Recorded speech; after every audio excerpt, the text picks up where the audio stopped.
Hey, topping your life math industry, and Merry Christmas and Happy New Year. So every year we usually do a Christmas and a New Year special, and this one we're gonna take a look at the Polar Express. But we're gonna talk about a theme in the Polar Express where it applies to physics, and it's our Christmas and our New Year special. And we actually have a similar model, but in a smaller scale. What we're gonna do is try to solve a problem out. And yes, it applies to physics. If a Polar Express train model, the locomotive runs on a track on the picture below. If the locomotive has a mass of 5 kilograms, what's the train's velocity at points A, B, and C? And P.S. The track is frictionless, which means that the track right here, we do not have to worry about friction. Only velocity, acceleration, speed, and the force of gravity, the force of gravity are all going to be applied. So if you watch the Polar Express, one scene, the train actually goes on a roller coaster, where the two main characters and the conductor are like right in front of the train, sitting right here. And we made the problem very simple, so if this is your first time understanding the concept, then we're going to make it very simple to understand. So assuming a locomotive, this model, goes on a track that looks like this, but you built it in your home to make it a smaller scale, not like the ones in the movie. So it looks like the train starts here, it runs here, but then it falls all the way to point A. But then it climbs all the way to point B. Then it goes all the way down to C, where the ice is. So let's start at the top, right here.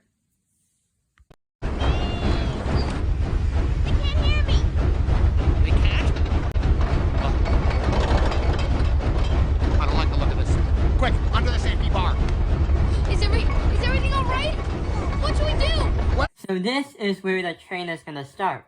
And when you talk about energy, the train is using some kind of energy to make itself move. Not like coal, fire, water, that's different.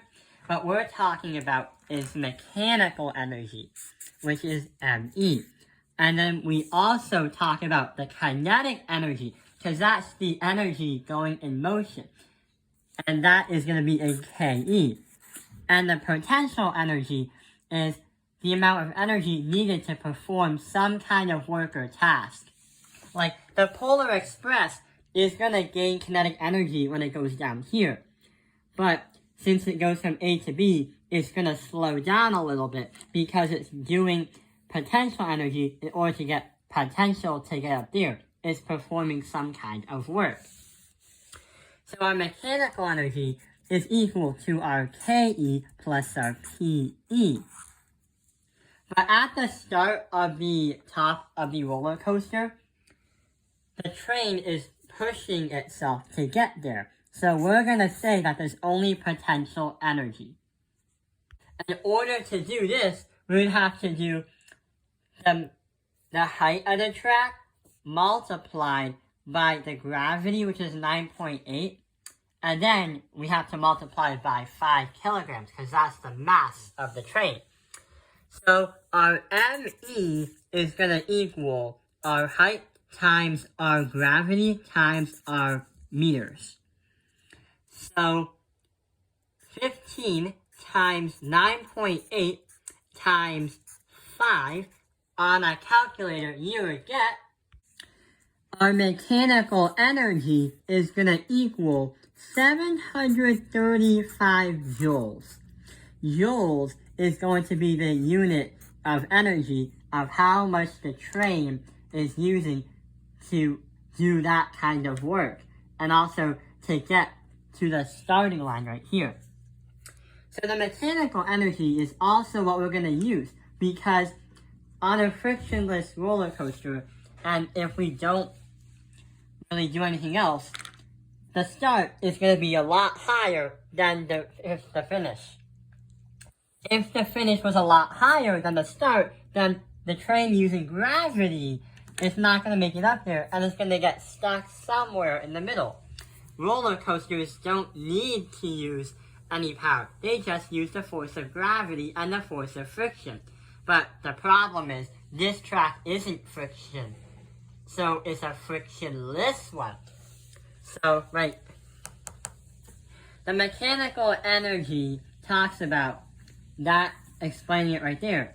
It's not going to change, nor it's not going to increase or decrease. That's because, since we start here, we don't use anything. We just transfer that from mechanical or kinetic, because the law of conservation, energy cannot be created, nor can it be destroyed.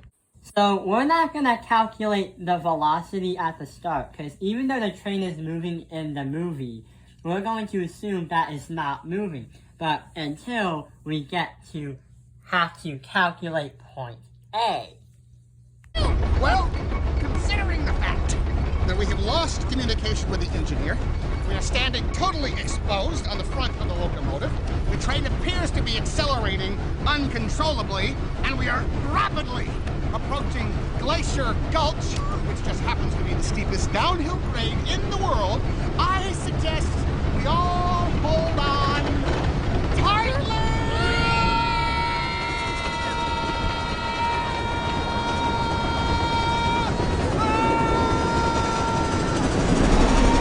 So as you saw in the last video clip, the train suddenly goes way down, increasing its speed and accelerating until it gets to here.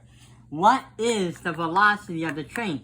So now we can assume that the Polar Express is actually in motion.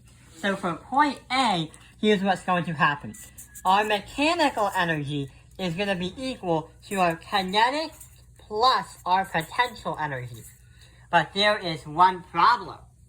We don't need one of the letters right here. If the train is falling and it's reaching point A and it's increasing its speed, which one would it be using?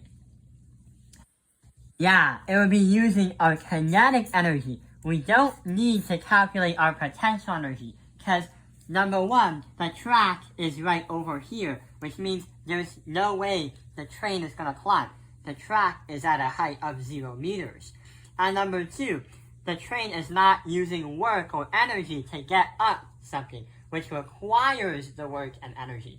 However, it's not going to work in this case scenario. There's nothing to climb, or potential with, or even try to go against something, unless it's gravity, which we're not.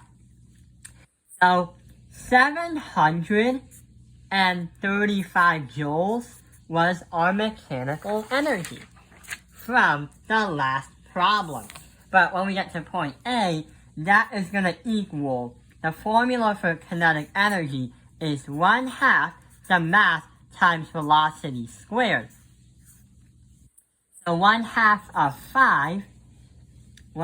5 v squared, 2.5 v squared. So 735 equals this equation. To get our v alone, we divide by 2.5, and we need to use a calculator. And that would be equal to 294. But wait, we still need to do that v squared. So square root everything. So when you go on a calculator and do 294, wait, you have to clear second 294. So the Polar Express would be running at 17.14 on this scale model of the track. And when I say 17.14, that is going to be meters per second. So that is going to be our answer for part A. So A is completed. Now let's see what happens in part B.